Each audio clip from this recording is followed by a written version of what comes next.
So when we're done, you just press the end. Okay. Fantastic.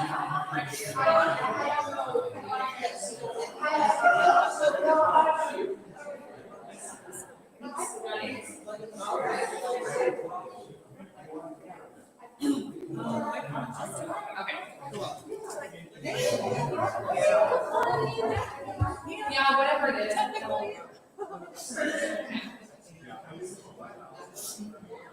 Hello, everyone. Look at this. Can you hear it? Yay! Thank you, John Trevor, for bringing in some help from Thiensville for some great sound. Clearly, our house speakers are no good anymore. So today, I think I'll be enjoying this and actually getting to hear every sentence that is said. So without further ado, welcome back to Macro Nature Preserve and take two, that's true too, the second of our series. And let me just turn it right over to Dana. Dana Hansen is the Executive Director of the Jonathan Clark House. How many of you absolutely already know? And you're thrilled to see her? Yay! She's phenomenal. You're gonna learn a lot today. So I'll turn it on over. Thank you, Kristen. Just take a minute to awkwardly get set up here.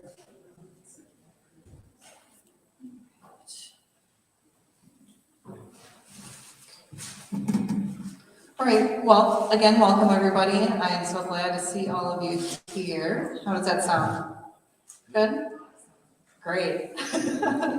So as Kristen said, this is the second in the Brown Bake series where Mother Earth is where we all meet. And today I'll be talking about, again, European settlement and the shift of mindset about the earth. I want to make sure we get this good. During my lecture today, I want to continue the thread and theme of Kate's discussion of people, spirituality, and the natural world. I'm not doing this. There we go. That's better. We'll explore today the roots of European spirituality and religion, and how this has formed their particular ecology or relationship to the environment.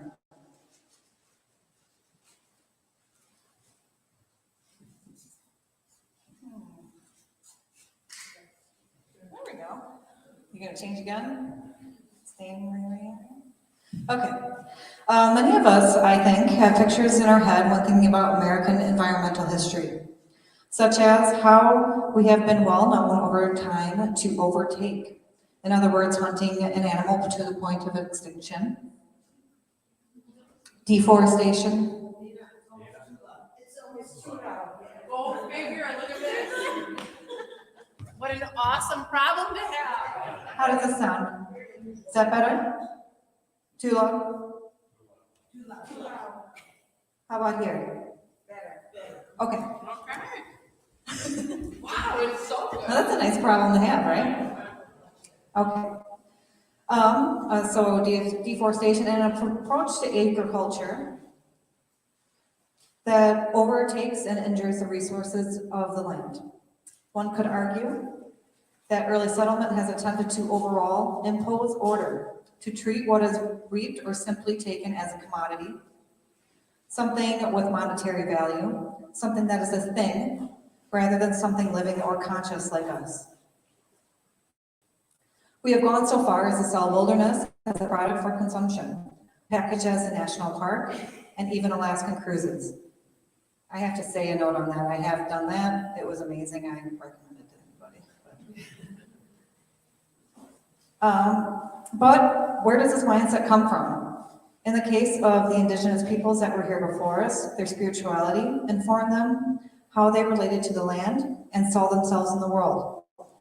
And for the early settlers of Wisconsin and the rest of the country, their religions formed the basis of where they saw themselves in the world and how they would and arguably still do see it and treat it today.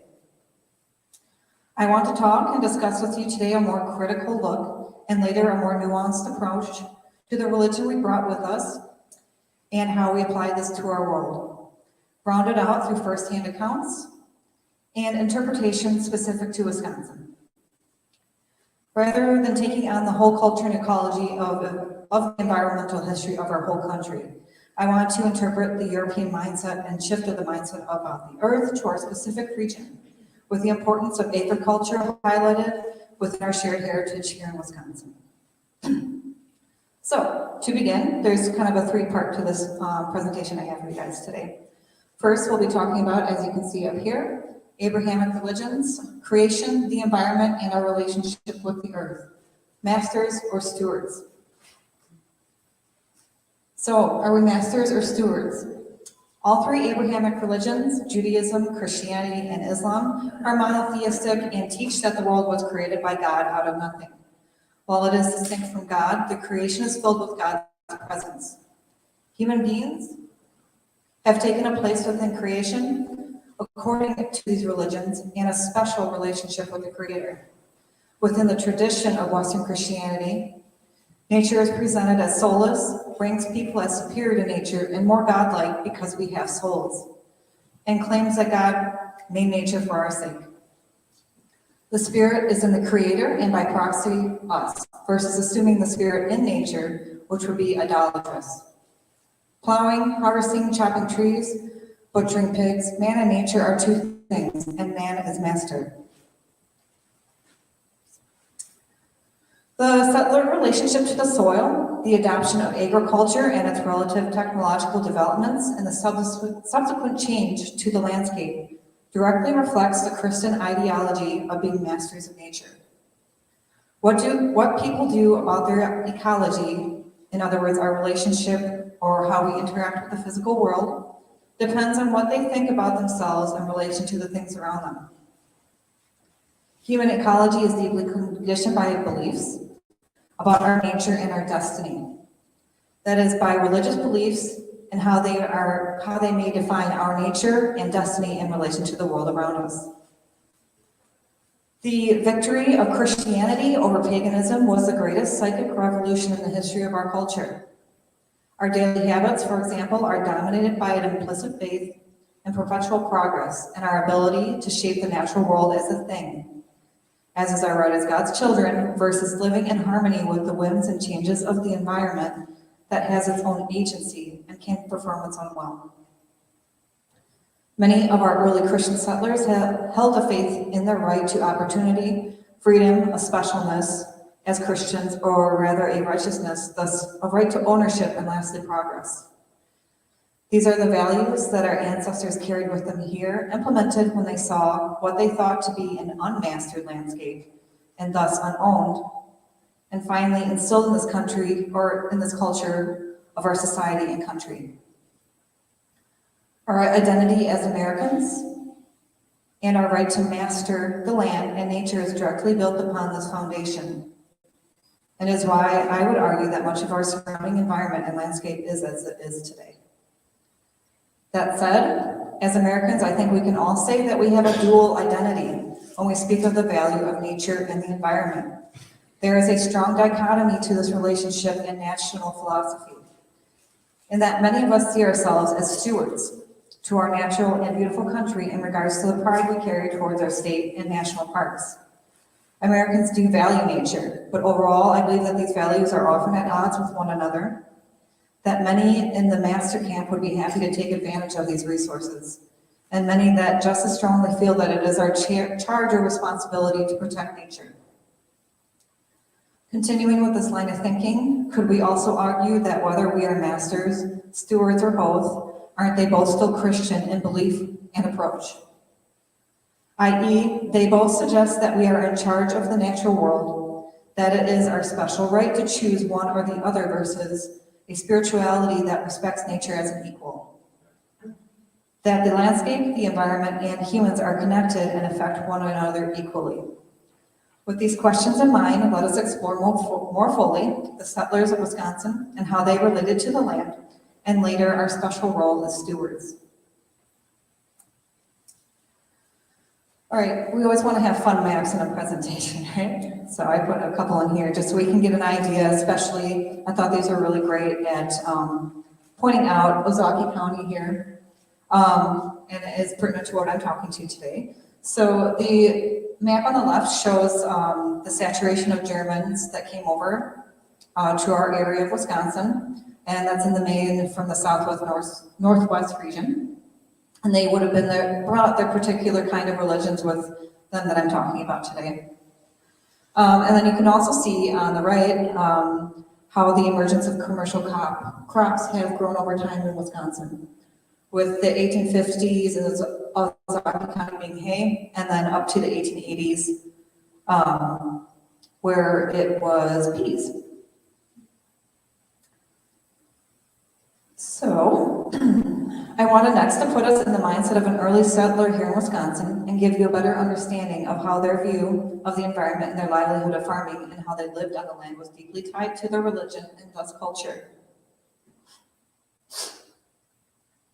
All right, now I wanted to recite a few first-hand accounts for our interpretation today.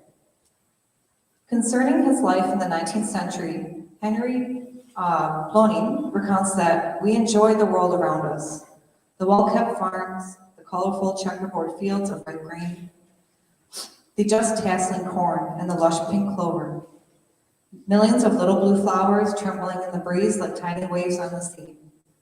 Between the region's high, long hills is rich farmland, and atop each one, it seems, is a church.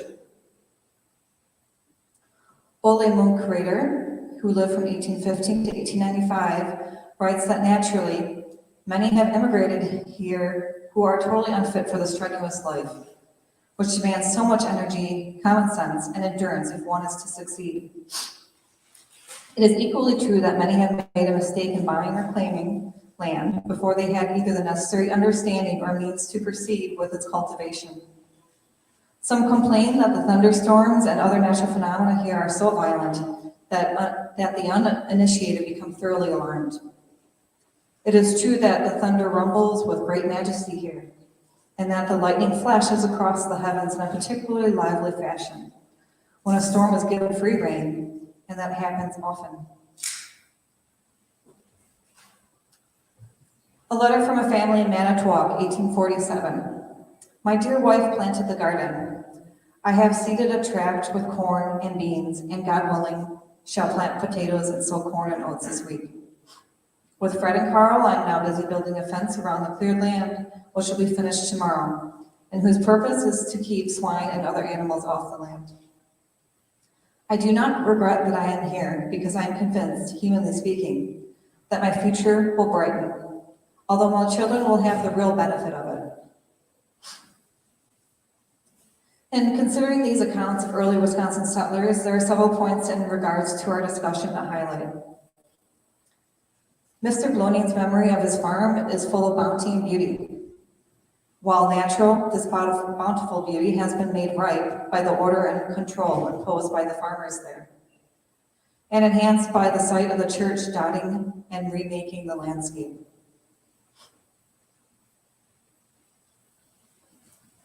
First to note with Rader's account is his opinion that not just anyone can come to this wild environment, that it takes human ingenuity, skill, and pure might, something above nature with a stronger will. Second, while his account of the thunder and storms is in the area may inspire fear, it is not something that they aren't inherently in control of, and that the storm is allowed to lively, and also inspire awe, as it is of the heavens, majestic and from God.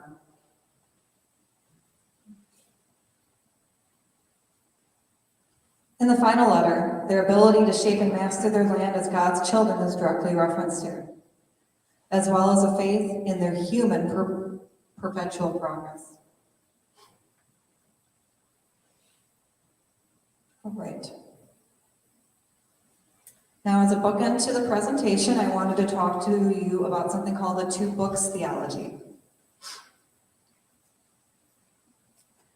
I thought it interesting and right to discuss the human relationship to the environment as a call for stewardship via someone who applied their love of nature and God and who made this his home and career in Wisconsin. The Two Books Theology is a perspective on the Bible and science that owes its origins to Romans 1:20 and to the Hebrew people before the New Testament times. Calvin B. DeWitt, Professor of Environmental Studies, this is a mouthful here, at the Nelson Institute for Environmental Studies at the University of Wisconsin-Madison. Presents Two Books Theology under his structure of the science, ethics, praxis triad. He describes it thus: we know God by two means. First, by the creation, preservation, and governance of the universe, which is before our eyes a most elegant book, in which all creatures, great and small, are as letters leading us to see clearly the invisible letters of God. His eternal power and divinity, as the Apostle Paul says in Romans 1:20, all which things are sufficient to convince men and leave them without excuse. Second, he makes himself known more clearly and fully by his holy and divine word, as far as is necessary for us to know in this life, to his glory and our salvation. In 1972, Professor DeWitt settled with his family on a large marsh area in a rural part of Wisconsin called Dunn, just south of Madison. While living and teaching at UW-Madison, he developed his integrative three-cornered framework of interacting science, ethics, and praxis, or practice as distinguished from theory. He states his framework is powered by three different questions. How does the world work? What ought to be? Then, what must we do? He says that this framework was inspired early in his life by the Two Books Theology as a person that grew up among the people of the book. Broadly, this heritage, as he calls it, states that there are two scriptures, both by the same consistent and coherent author, i.e. God. The first book is nature, where animals, land, and nature are the invisible letters of God that we can see clearly through his creation, preservation, and governance of. The second book being the Bible. Both books are scripture, where the infallible rule of interpretation of scripture is the scripture itself.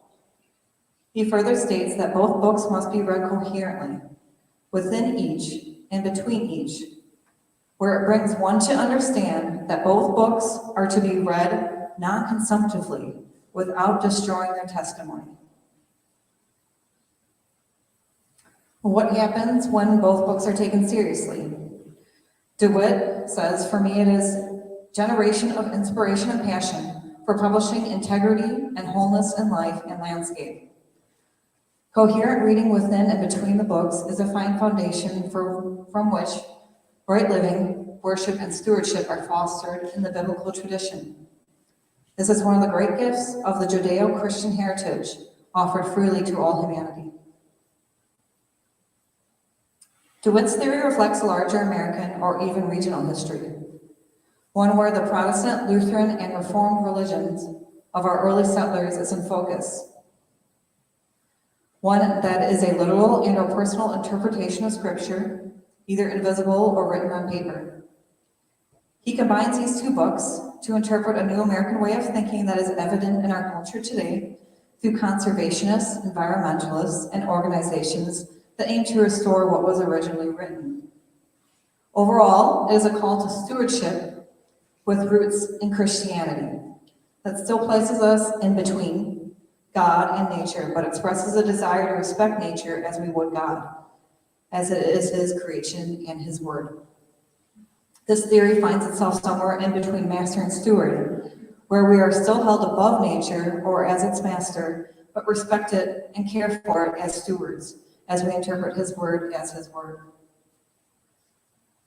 Along this line, and for further consideration, I wanted to read one more quote from DeWitt that expands on the one on screen here. He states that in his hometown of Dunn, Wisconsin, they join in a joyful work of reciprocal service, work that returns the service of creation with service of our own, a con-service or a conservation. We pursue right living together. We work to spread right living. We work to upset and dissolve arrogance, ignorance, and greed, supplanting these by continuously and fiercely working to sustain and restore integrity of land and life. It sounds like fantasy little town, doesn't it? A little bit, but maybe it was that wonderful. So here's where I end my talking portion, and I wanted to pose some questions for us to discuss together. After hearing the last bit there. One, and I'll read these and we can put hands and tell me what you think if you'd like.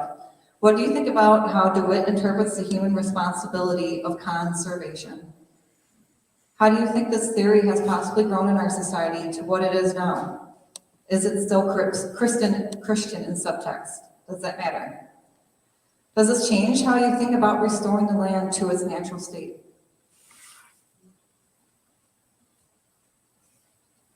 Anybody that would like to chime in? Please. I think probably we need to go a step further and divide this between the rural conception of country and wild and fields and the nature that they arrived at, and urbanization now, because we can have almost two different views. If you take an urban point of view in comparison to a country point of view, we almost have a division. Does that make sense? Could you expand on the division part? I think that people who live in urban situations, thinking about, for example, the high-rise apartments downtown along the lake and things, they hardly, unless they go out, they hardly have a chance to even see nature. Whereas if you are living in let's say you're living in a small town, or you're living in the country, let's say Stoughton, or near where DeWitt lives, south of Madison, you're surrounded by Mother Nature. You're surrounded by trees, by green, by changing seasons that are visible in the trees and the leaves and the green. Everything is, you're surrounded by nature. Whereas if you live in an urban situation, nature becomes a park. There are children in the center part of Milwaukee that have never even seen a cow. They don't know where their milk comes from. So we have this was value when the people came 150 years ago, 130 years ago. But now we have some people who are still proceeding with these thoughts and this understanding of nature. But we are also having a whole new lack of understanding, probably, of what is at our fingertips. Do you think that makes them more likely to want to be masters or stewards? Or I think we need to be stewards that are more, we need to make more noise. And we need to sort of shock the people who are in control of urban situations to allow, especially the children, to be more aware of nature that is right at their fingertips and they don't even know it. We need to be more active. I guess I'd like to open up another question for you guys to think about. Do you think it is a positive thing for us to be stewards, seeing that as another form of control? Do you think we need to change that relationship?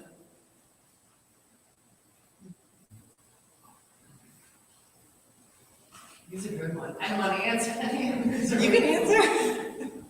No. I'd rather have everybody else. I feel like I'm going to spend the whole my strong day saying that, so. These are great questions. Yes, Bob. A lot of us work in the bouquet woods. We bring in goats to get rid of the buckthorn and everything else. And we consider ourselves stewards of the woods, not the masters. If anything, we're trying to support the woods and not change it or control it.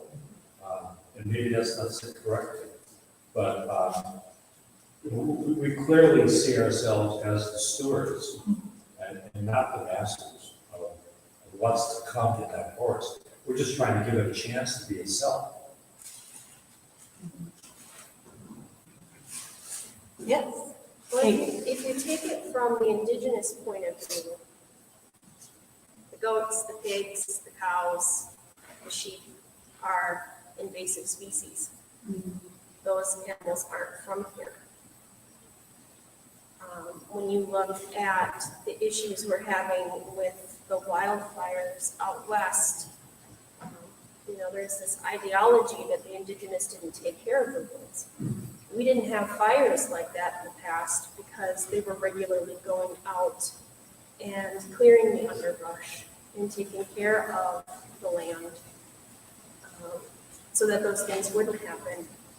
You see the movement now with no mow May, right?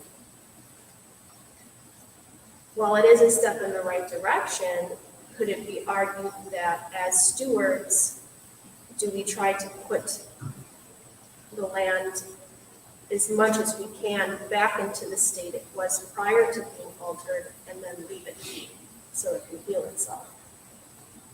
So there's a lot of factors. That's kind of what I was trying to tease out there is, I think wanting to be stewards and taking that action is a wonderful thing. But I guess I want to think about where the root of that comes from and if we can do more. Yeah, I feel, I love that you brought up no mow May, because I feel questions daily, as you like on no mow May here and phone calls that come in.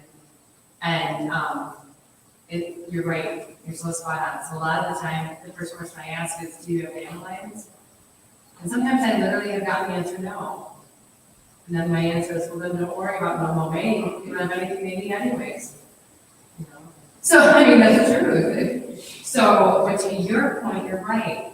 If that lawn that they're arguing, you're talking about lawn, if that lawn is really intended to be a marsh area, or intended to be part of a prairie space, or a forest edge that needs to be revived, that's what it needs to be. It doesn't need to be Kentucky blue with your clover and your dandelions that, yep, the non-native honeybee will go to. It needs to be a prairie, or it needs to be the woodlot, so that our native animals have something to thrive on. So, you're exactly right. Another little layer of that is, like the hooved animal conversation. Because part of our master plan here at Nature Reserve is to eventually really open up kind of a blend of restoration and ecology really together with agriculture. And in order to actually do that correctly, I need hooved animals. And then there's the conversation of, well, I already do. I always argue. I do. I have deer. That's my hooved animal. That's my native hooved animal. I don't need to introduce the goats and the sheep and the cows or whatever that most people think is agricultural pieces. Because that's the settler standpoint of an agricultural hooved animal. We need them, don't get me wrong. I drink milk. I own sheep. I'm all about it. But here, we're really truly restoring an ecosystem. We got to think a little bit deeper than what the surface looks like. And I thought it was a very interesting way that DeWitt put it as far as you're restoring it to what was originally written. And it fits with many ideologies versus just Christian, so I thought that was interesting. Did anybody else want to have a comment or a question or talk about any of these other ones I put up here?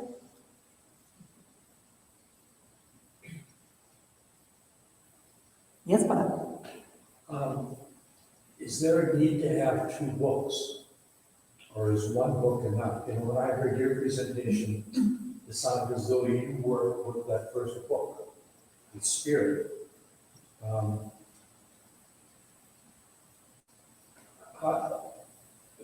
I guess when I looked at this, I was thinking to myself, why did he include the second book? And is it because he needed to somehow acknowledge the word? It almost seems like it was added on. Sorry.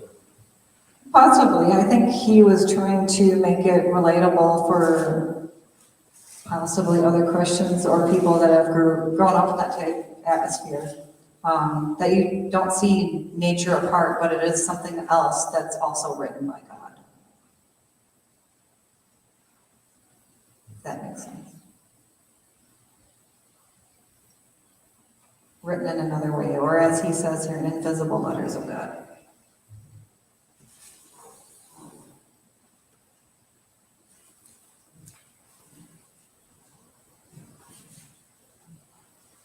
Anybody else?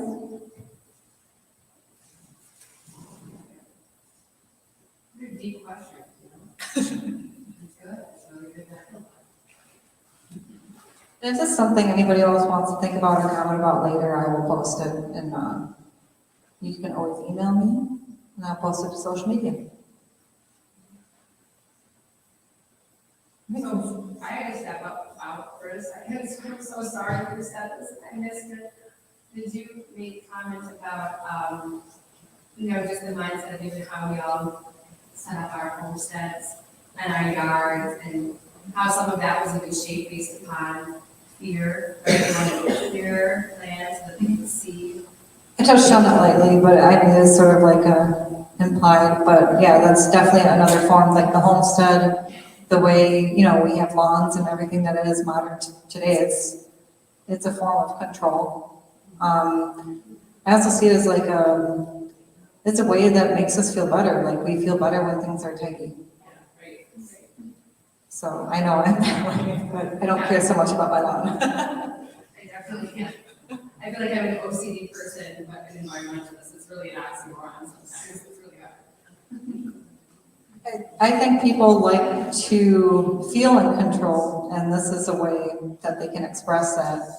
And that coming from religion and Christianity is a way to make that okay.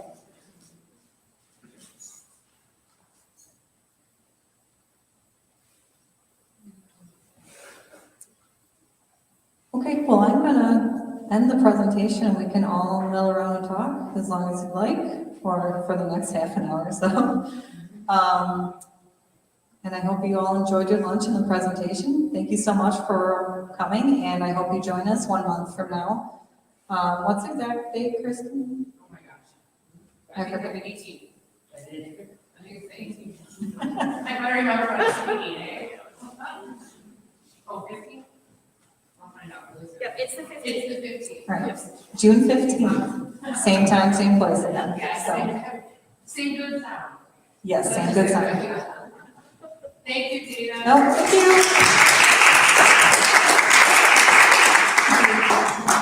But Nina we have a little rep or a book to win here for you guys. Mary Sainer, you get the book. Thanks for participating, everybody, and for attending again. I really appreciate it.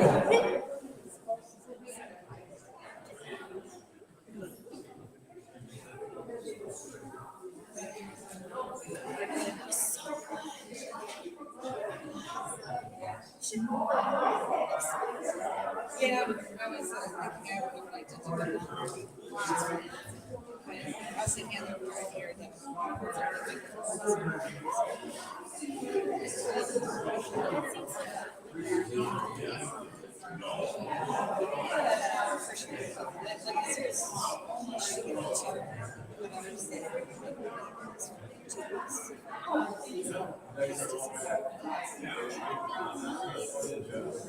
I have like a pile of books.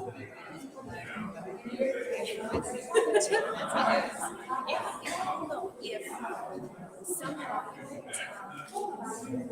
exhibit to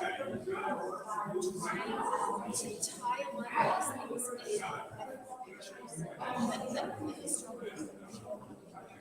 yeah, because there are some photos of homesteads and, teachers trying to show an image of the messages. That would be a lot of things to do. Because then you can get it's